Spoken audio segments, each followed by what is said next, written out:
Senator Faisal वावजा और मुस्तफ़ा कमाल के खिलाफ तौहीन अदालत केस की समाअत आज होगी। चीफ जस्टिस काजी फायज़ ईसा की सरबराही में 3 रुकनी बेंच समाअत करेगा। सेनेटर फैसल वावजा और मुस्तफ़ा कमाल सुप्रीम कोर्ट पहुंच गए। मुस्तफ़ा कमाल ने तौहीन अदालत केस में गैर मशरूत मुआफ़ीनामा जमा करा रखा है। सेनेटर फैसल वावजा ने तौहीन अदालत का नोटिस वापस लेने की इस्तदा की थी।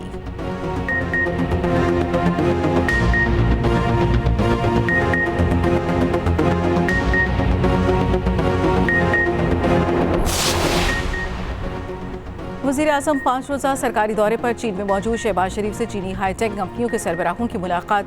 चीनी कंपनियों का पाकिस्तान में मोबाइल फोन्स और इलेक्ट्रिक बाइक्स की सरमायाकारी भी दिलचस्पी का इजहार। वज़ीर आज़म ने कहा, हुकूमत पाकिस्तान गैर मुल्की सरमायाकारों को सहूलियात की फराहमी यकीनी बना रही है। शहबाज शरीफ आज पाक चाइना बिजनेस फोरम में शिरकत करेंगे।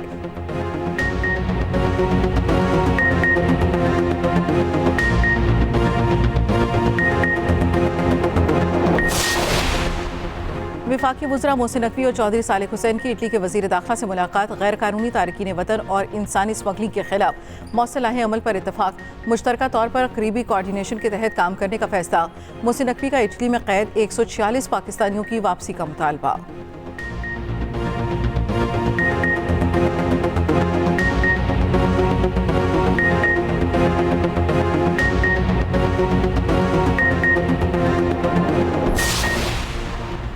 इंतखाबी मुहिम के अखराजात की तफसीलात जमा न कराने पर 40 सियासी जमातों को नोटिस। इलेक्शन कमीशन ने 40 सियासी जमातों को आज तलब कर रखा है।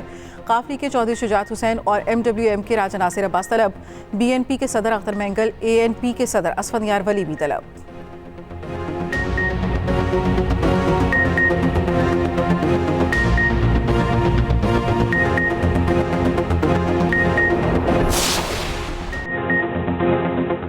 मोदी की इंतहा पसंदी की सियासत रद्द। दावों के बरक्स मोदी भारी अक्सरियत लेने में नाकाम। तीसरी बार इत्तेहादियों की मदद से बीजेपी की हुकूमत बनेगी। इस बार मोदी को तगड़ी ऑपोजिशन का सामना करना पड़ेगा। लोकसभा की 543 में से 526 के नतीजे आ गए।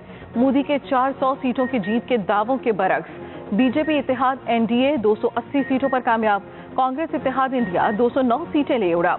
मोदी का मरकज में हुकूमत बनाने का ऐलान। बीजेपी हेडक्वार्टर्स में कारकुनों से खिताब में फिर ढिठाई से क्लीन स्वीप का दावा कर दिया।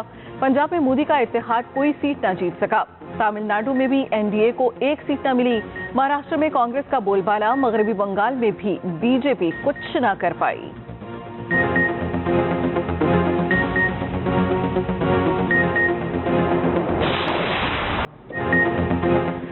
कांग्रेस का मोदी से वज़ारत उज़्मा छोड़ने का मुतालबा। कांग्रेस रहनुमा राहुल गांधी ने कहा, सिर्फ बीजेपी नहीं पूरी रियासती मशीनरी के खिलाफ लड़े।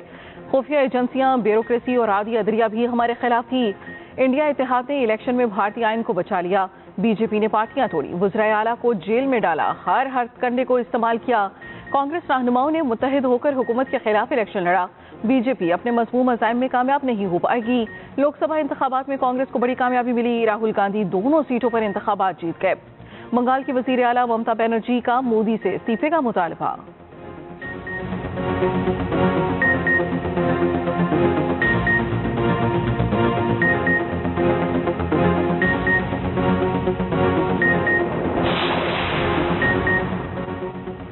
बीजेपी के लिए बड़ा अपसेट। भारतीय स्टॉक मार्केट क्रैश कर गई। मोदी की जमात के बड़े बड़े नाम नाकाम। बीजेपी की स्मृति ईरानी फारिग हो गई। कांग्रेस रहनुमा किशोरी लाल शर्मा ने शिकस्त दे दी। स्मृति ईरानी ने 2019 में राहुल गांधी को शिकस्त दी थी। इंडियन नेशनल कांग्रेस के राज बब्बर हरियाणा से हार गए। कंगना रनावत, हेमा मालिनी की जीत। कांग्रेस के शशि थरूर ने टी फोरम से बीजेपी के वजीर को हिराया। मनोज तिवारी, यूसुफ पठान, अमित शाह जीत गए। बीजेपी के हंस राज हंस को शिकस्त। मकबूजा कश्मीर में साबिक वजीर आला उमर अब्दुल्ला आजाद उम्मीदवार से हार गए। अनंतनाग में साबिक वजीर आला महबूबा मुफ्ती को भी शिकस्त। भारत में मुसलमानों का चेहरा समझे जाने वाले असदुद्दीन अवैसी की बड़ी जीत। हैदराबाद से ऑल इंडिया इत्तेहादुल मुस्लिमीन के सरबराह ने बीजेपी उम्मीदवार को 3.5 लाख वोटों से शिकस्त दी। असदुद्दीन अवैसी ने बीजेपी की माधुरी लता को हराया। मुतनाज़ा राम मंदिर बनाना भी मोदी को फायदा न पहुंचा सका। अयोध्या में भी बीजेपी उम्मीदवार को शिकस्त। नरेंद्र मोदी यूपी के इलाके वाराणसी से मैंने खुद भी कहा था जब केस चल रहा था, आप शायद नहीं थे वकील। नहीं, मैं नहीं था। तो उनको कहा था भाई ये कर लो, कि क्यों नहीं कर रहे हो, अब इलेक्शन कर लो, क्यों नहीं कर रहे हो, अभी भी वक्त है। खैर वो बातें तो गुजर गई। सुप्रीम कोर्ट में पीटीआई से इंतखाबी निशान वापस लेने के फैसले पर बहस। सुन्नी इत्तेहाद कौंसिल की मखसूस नशिस्तों के केस की समाअत। जस्टिस मुनीब अख्तर ने कहा, मखसूस नशिस्तों का मामला इलेक्शन कमीशन की एक कानूनी गलती से पैदा हुआ जो उससे इंतखाबी निशान केस में की। अपने कुलीग से पेश की माजरत के साथ कहना चाहता हूं, सुप्रीम कोर्ट ने इलेक्शन कमीशन की गलती पर रबर स्टैंप लगाई। चीफ जस्टिस काजी फायज ईसा ने कहा, हमने तो नहीं कहा था पार्टी इलेक्शन ना कराए। अगर पीटीआई इंटर पार्टी इलेक्शन करवा लेती तो सारे मसले हल हो जाते। हर चीज का मलबा अदालत पर ना डालें। पीटीआई ने अपने ही लोगों को जमहूरी हक से महरूम रखा। सुन्नी इत्तेहाद कौंसिल के वकील ने कहा, हमारा उम्मीदवार बुनियादी तौर पर पीटीआई क्या उम्मीदवार थे। इलेक्शन कमीशन ने हमें आजाद उम्मीदवार करार दिया।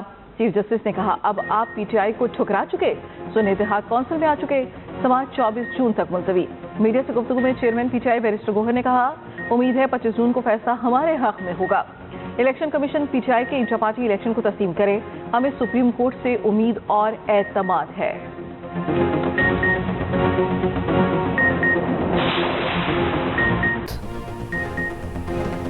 चेयरमैन एमकेएम खालिद मकबूल सिद्दीकी का वजीर आजम और वजीर दाखिला से राब्ता। कराची में स्ट्रीट क्राइम और वारदातों का मामला उठाया। खालिद मकबूल सिद्दीकी के वजीर आजम से हैदराबाद आने की दरख्वास्त। वजीर दाखिला से गुफ्तगू में खालिद मकबूल ने कहा, कराची में स्ट्रीट क्राइम की रोकथाम में अपना किरदार अदा करें। मुस्तफ़ा कमाल कहते हैं, कराची में अमन कहाँ है। तर्जुमान सिंध हुकूमत का रद्द-ए-अमल। कहा, मुस्तफ़ा कमाल सस्ती शोहरत के लिए गैर जिम्मेदाराना बयान दे रहे हैं। तर्जुमान एमकेएम का कहना है, सिंध हुकूमत मुस्तफ़ा कमाल को जवाब देने के बजाय शहीद होने वाले नौजवानों के वालिदैन को जवाब दे।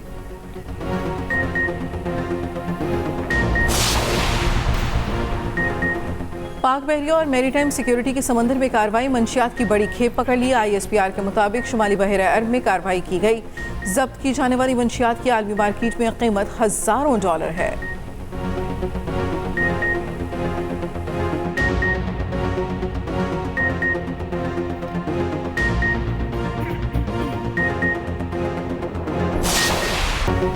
T20 वर्ल्ड कप के हाई वोल्टेज टाकरे। स्कॉटलैंड और इंग्लैंड के मैच में बारिश ने रंग में भंग डाल दिया। मैच खत्म कर दिया गया। दूसरे मैच में नीदरलैंड्स ने नेपाल को दबोच लिया। नीदरलैंड्स ने मैच 6 विकेटों से जीत लिया। अफगानिस्तान ने युगांडा को बड़े मार्जिन से शिकस्त दी। 125 रन से मैच अपने नाम किया। आज शाम 7:30 बजे भारत और आयरलैंड की टीमें टकराएंगी। कौमी टीम की अमेरिका में प्रैक्टिस। बारिश के बायस खिलाड़ी महदूद प्रैक्टिस ही कर सके।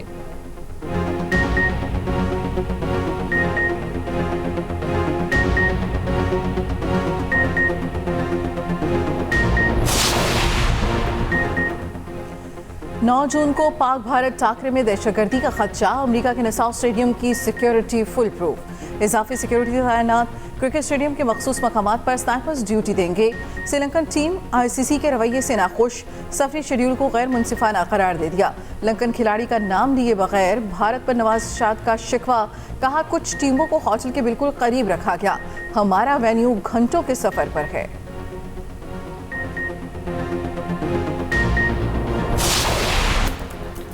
जिल हज का चांद देखने के लिए रोयत हिलाल कमेटी का इजलास 7 जून को होगा। चांद नजर आया तो ईद उल अजहा 17 जून को होगी।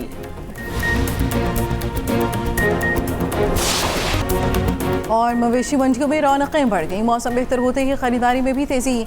मुल्तान में बैलों की जोड़ी की धूम। बादशाह शहनशाह के नाज नखरे भी देखने वाले।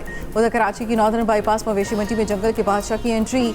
1 2 नहीं, पूरे 6 शेर बच्चों के हमरा मौजूद।